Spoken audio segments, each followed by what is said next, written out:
Bom dia, primeirão. Bom dia, boa tarde, boa noite, né? Vamos continuar falando de ciência, né?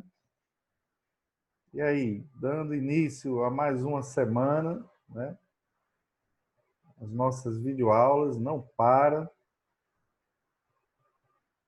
tá certo? Ó, nas aulas passadas nós vimos ali formação de íons, condições necessárias para que se formem os íons, os elementos, né, na tabelazinha lá, os representativos que formam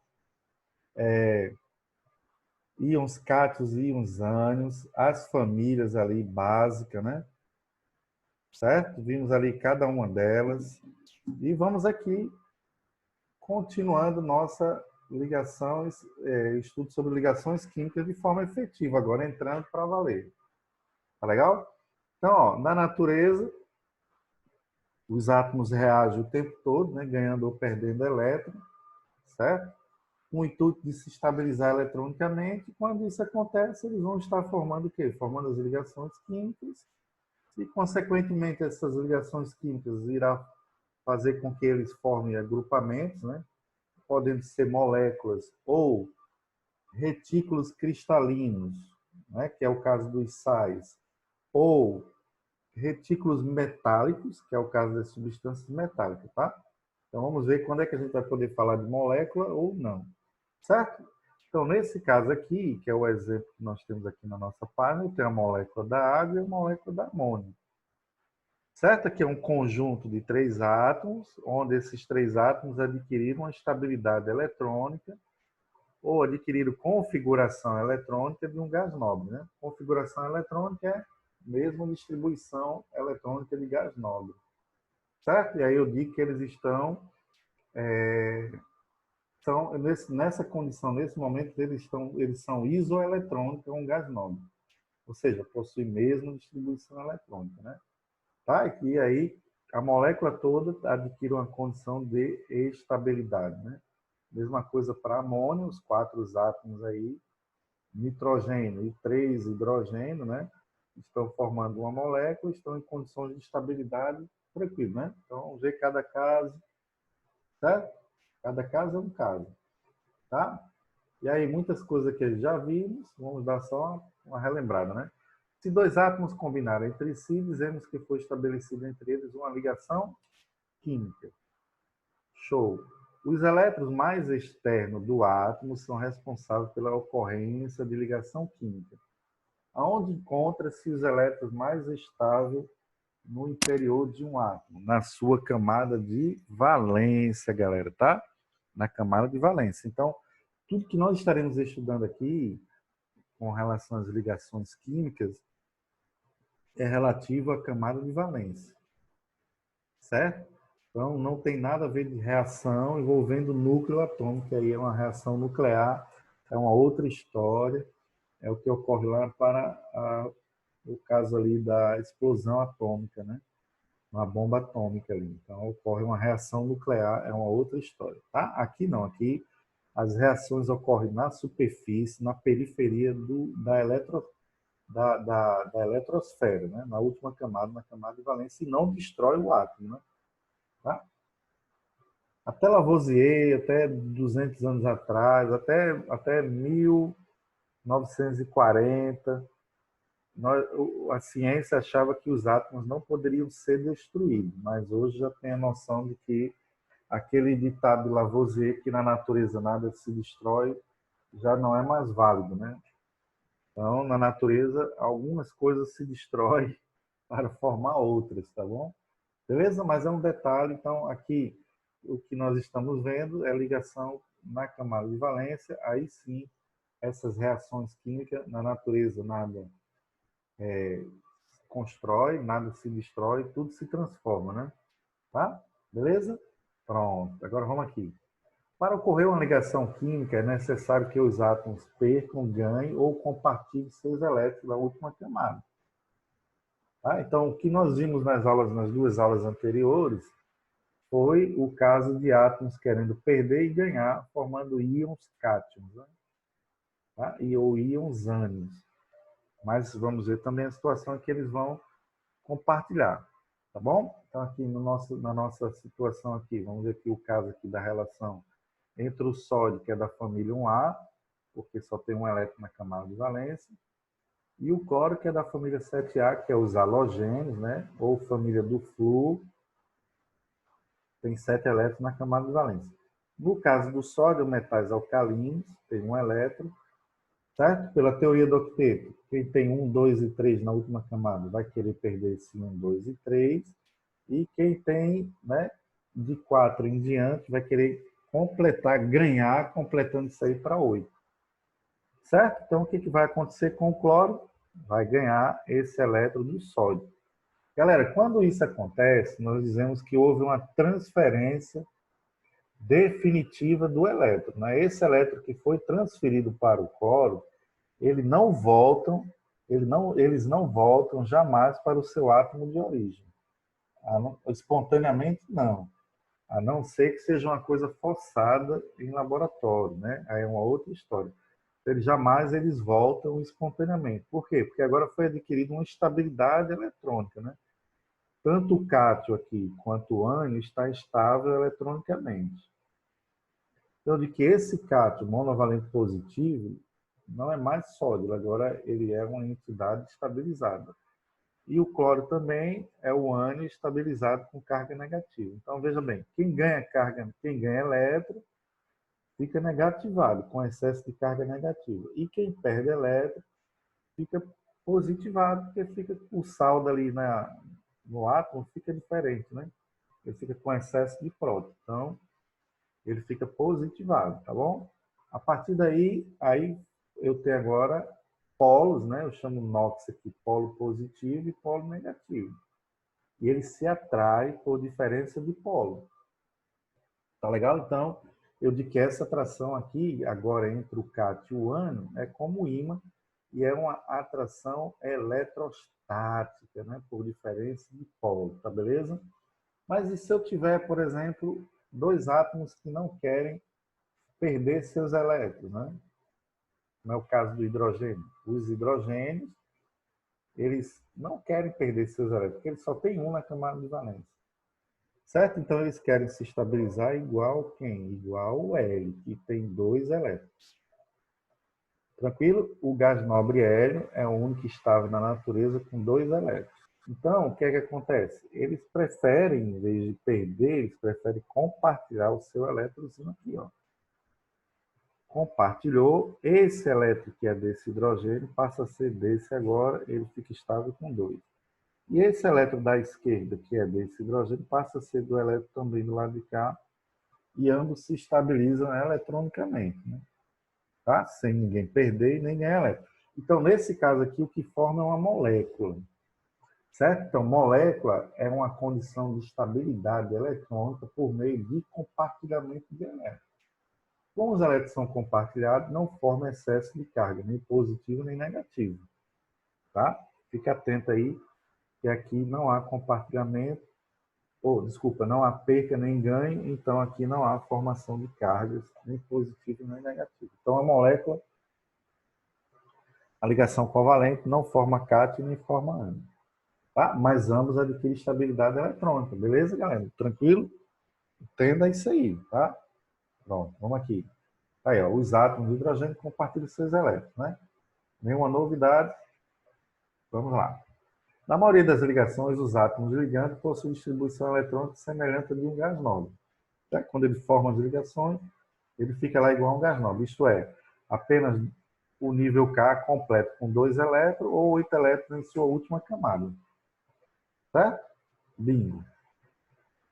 Esta ideia foi desenvolvida pelos cientistas Kussel e Lewis e ficou conhecida como teoria do octeto, que nós já comentamos nas 2 aulas anteriores e aí não tem mais novidade, tá? Teoria do octeto.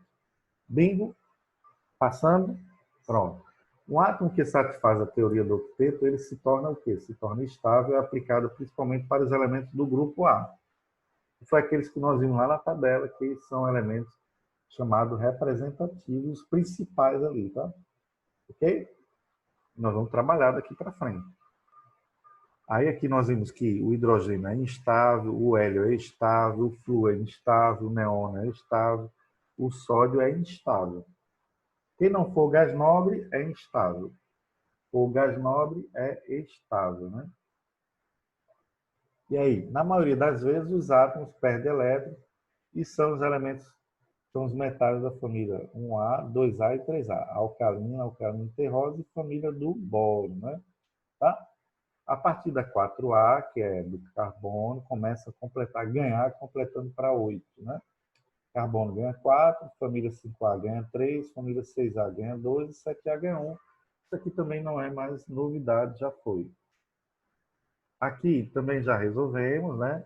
Eu tenho elementos da família 2A, que são metais alcalinos terrosos, ó. Eles vão perder 2 elétrons, família 2A, e vão ficar com NOx positivado 2+. Também já vimos. Halogênios, família 7A, ganha 1 elétron, certo? E fica com excesso de carga negativa, -1. Então, o NOx adquirido pelos elementos da família 2A e 7A é 2+ e -1. Está aí, resposta C, também já foi. Tá? Não é isso? Pronto. Átomo X com número de prótons 13 no estado fundamental, significa dizer que todos eles têm 13 elétrons distribuindo. Né? Vai ficar o quê? Camada de valência com 3 elétrons, isso aqui também já resolvemos. E ele vai perder pela teoria do QT esses 3 elétrons. Isso aqui desaparece, fica vazio, e ele fica com essa configuração do neônio, né? Passa a ter 10 elétrons, gás nobre, então ele é isoeletrônico do neônio. Também já vimos, tá aí, ó, bem bonitinho, mastigado, tal, NOx 3+. Tá? É o oposto, né? Se está em equilíbrio, carga negativa e carga positiva no estado fundamental,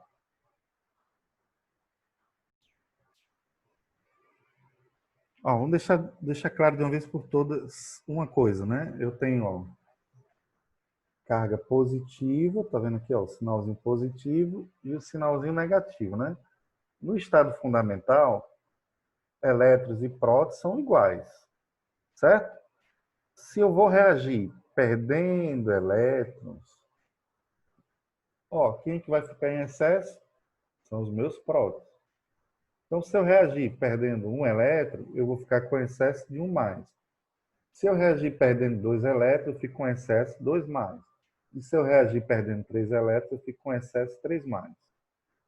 Por sua vez, se eu reagir ganhando elétrons, ó, ganhei 1 elétron, eu vou ficar com excesso de carga negativa. Se eu ganhei 4 elétrons, eu fico com excesso de carga -4. Se eu ganhei 3 elétrons, eu fico com excesso -3. Se eu ganhei 2 elétrons, eu fico com excesso -2. E se eu ganhei 1, eu fico com excesso -1, NOx negativo. Tá? Então, lembre-se desse entendimento. Ó. Estado fundamental, todo mundo, total de carga é 0. Né? 10 prótons e 10 elétrons, total de carga é 0. Reagiu ganhando, fica negativado. Reagiu perdendo, fica positivado. Tranquilo? Ó, beleza? Pronto, show de bola. Agora vamos aí, tá? NOx positivo 3+, trivalente positivo, item E, show. Agora vamos aqui, a ligação iônica ou eletrovalente. Como eu falei, esta ligação ocorre devido à atração eletrostática entre os íons, né, de cargas opostas, tá? Isso só pode acontecer, galera, ó, devido o quê? Devido à relação dos metais, que é a família 1A, 2A e 3A, né? Metais alcalinos, alcalinos terrosos e família do boro, né? Que vão perder 1, 2 e 3 elétrons, ficando com NOx 1+, 2+, e 3+. E há metais, que é a família a partir do carbono lá, 4A, 5A, 6A e 7A. Então, diz aqui, ó, diferença de eletronegatividade. O que é ser eletronegativo? É querer ganhar elétrons.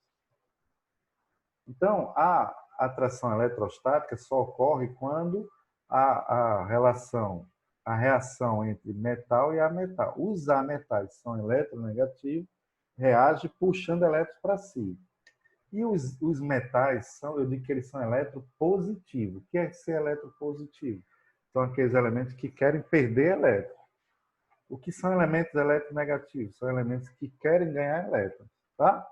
Então, os metais são eletropositivos e os ametais são eletronegativos. Ou seja, o metal exige eletropositividade e os ametais existem eletronegatividade.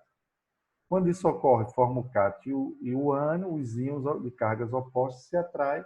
Eu digo que a atração é eletrostática. Então, a ligação covalente é uma ligação, uma ligação iônica é uma ligação eletrovalente ou uma ligação que ocorre por meio de atração eletrostática. Beleza? Já comentamos isso, o caso do sódio bonitinho e o caso do cloro bonitinho, certo? Agora, ó, o sódio, veja aqui a situação. Os sódios, metais de sódio, ele formam um metal sódio na natureza. Ele não existe na forma de átomos sozinho, isolado, né? Aqui a gente olha o átomo isolado, mas na natureza ele está na forma de substância metálica, metal sódio. É como se fosse um pedaço de sódio, é como se fosse uma massa de modelar, ele tem essa consistência. Mas um detalhe, ele é muito reativo na natureza, ele reage com a umidade, certo? Com água, vapor d'água, umidade de água, ele pega fogo. Imagina o metal sozinho em contato com a água, ele pega fogo. E eu pegar um pedaço desse metal e colocar na boca, que minha saliva é feita de água, vai queimar toda a minha boca, né? Certo? Então, o metal sódio sozinho, ele é nocivo ao organismo. Ele é agressivo, ele queima, certo? O cloro, por sua vez, ele se apresenta na forma gasosa e foi usado muito na Primeira Guerra Mundial, na Guerra de Trincheiras, né? Os alemães, né, começaram a usar o gás cloro nas trincheiras, né? contra os aliados, que eram Estados Unidos, Inglaterra, França e Canadá, né? Ali nas trincheiras, quando de repente eles viram aquele gás esverdeado vindo, começaram a morrer, queimar, porque o cloro ele queima os pulmões e você morre com os pulmões queimados e asfixiado, né? Certo? Então são duas substâncias que isoladamente são nocivas ao organismo. Quando elas se juntam e reagem, vai formar o quê? A ligação iônica, né? A transferência de elétron definitiva, forma o cátion e o ânion, aí a atração eletrostática faz com que eles se juntem. Aí forma aí o cloreto de sódio, que é a substância. A substância, sal de cozinha, cloreto de sódio, aqui nessa unidade NaCl, o total de carga é zero. Ó, uma positiva e uma negativa, o total de carga é zero. Então, a substância cloreto de sódio que é formada a partir da reação dos dois de origem que é nociva ao organismo, essa substância que ela não é mais nociva ao organismo, ela serve de alimento para nós, né? Nós nos alimentamos de sal. O sal é um alimento, né? Então ele não é nocivo. Tranquilo? Aí eu digo que formou o quê? Formou um composto iônico ou uma substância iônica, tá? Então toda substância formada por ligação iônica, a substância eu chamo ela de composto iônico ou substância iônica. Tá legal? Beleza? Ó, o sal granulado, quando eu boto, jogo na água e não mexo, ele fica lá no fundo. Os cristais do sal, ele é visível. Quando você mexe, ele dissolve, ele sai da forma cristalina e é dissolvido no líquido o cátion e o ânion separadamente na forma aquosa. E aí eles vão para o universo do microscópio que a gente não enxerga. O cátion e o ânion são espécies microscópicas que a gente não enxerga, não é dissolvido no líquido. Quando eu faço o caminho inverso, vaporizo o líquido vai embora, aí o cátion e o ânion se aproximam do outro novamente e formam os retículos cristalinos, que são os cristais, e aí eles voltam para o universo macroscópico e a gente começa a enxergá-los novamente. Tá legal? Então, isso é uma característica dos compostos iônicos, né? Das substâncias iônicas, tá certo? Show? Então, ó, um beijo. Ficamos aqui para não ficar uma aula extensa e na próxima aula a gente continua a partir daqui desse entendimento, tá bom? Um beijo, forte abraço, fique na paz e na próxima nos veremos em seguida. Show!